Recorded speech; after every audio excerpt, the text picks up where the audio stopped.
He never had a profile. He never used a camera, a ring light, or social media. Yet he changed the behavior of millions of people in just 3 years, without the internet, without a microphone, without digital followers. How was this possible?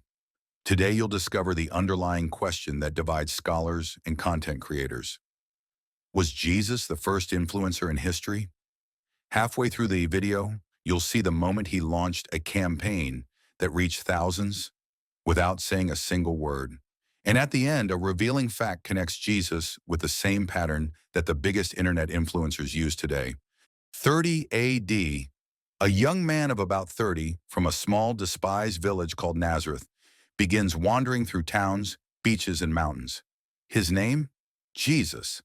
Within months, he's drawing crowds, disrupting local businesses, annoying authorities, and even becoming a topic of conversation among foreign leaders.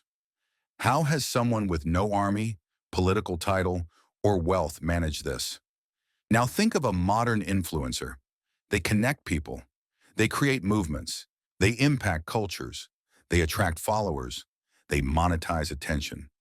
Did Jesus already do this 2,000 years before the internet? Unlike the religious leaders of his time, Jesus wasn't confined to temples. He went among the people. He walked among the poor, the sick, the rejected women, and even criminals. He knew exactly where his audience was. He knew when to speak and when to remain silent. In Matthew 5, he climbs a hill and begins to teach. Thousands stop to listen. This is what today would be called organic engagement. But there's an even more intriguing detail. Jesus used parables, short, simple stories packed with meaning. Stories that could be reposted orally anywhere. Yeah, like the reels of the time.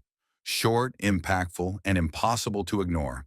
Coincidence or strategy? And it didn't stop there. He trained 12 men to reproduce his message. He created a decentralized network for spreading ideas. They took his teachings to other regions in different languages and contexts. They were what we would call today a content team or brand ambassadors. But instead of selling a product, they promoted a message, and they followed through on it. According to cultural historian Dr. Livia Tavares from the University of Alexandria, Jesus' leadership model is studied today in marketing, management, and mass communication courses.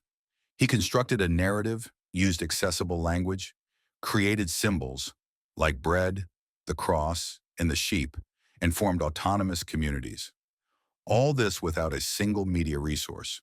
His impact is studied as one of the first documented cases of exponential social influence.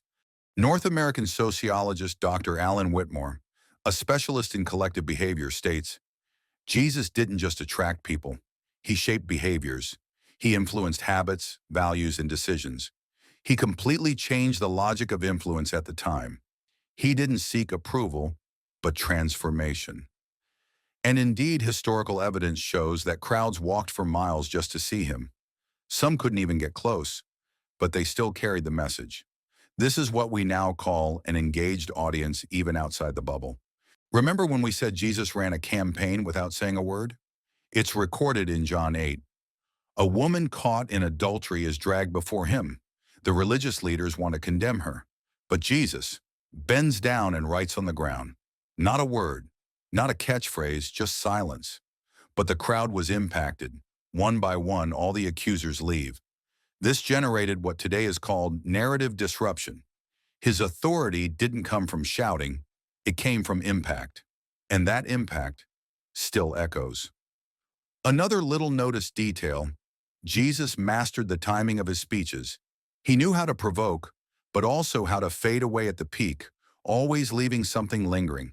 This is what great creators call the series effect. You always want the next episode. You always want to know what comes next. And that's why his parables are still debated today. During just 3 years of public life, Jesus visited more than 20 cities, spoke to thousands of people, performed high-impact public acts, left short phrases that spanned centuries, and formed a network that spread throughout the world without any traditional means of communication. Now think about it. Today's biggest influencers need platforms, algorithms, cameras, editing, a team, ads. What did Jesus use? presence, storytelling, time, and truth. And here's the plot twist. Jesus never asked to be followed digitally, but he did ask to be followed physically. His follow me wasn't symbolic, it was literal. While today we seek followers, he sought disciples. While today we seek achievement, he spoke of renunciation.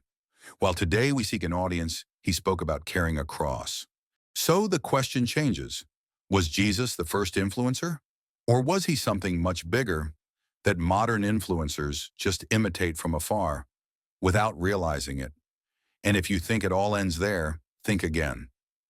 What happened to the brand he created? No other name in all of history has generated so many loyal followers, behavioral changes, social movements, cultural revolutions, and wars as his. Do you want to understand how this influence remained alive even after death? In the next video, we will reveal why the name of Jesus has never lost its power, even after 2,000 years. And the reason may be completely different than you imagine.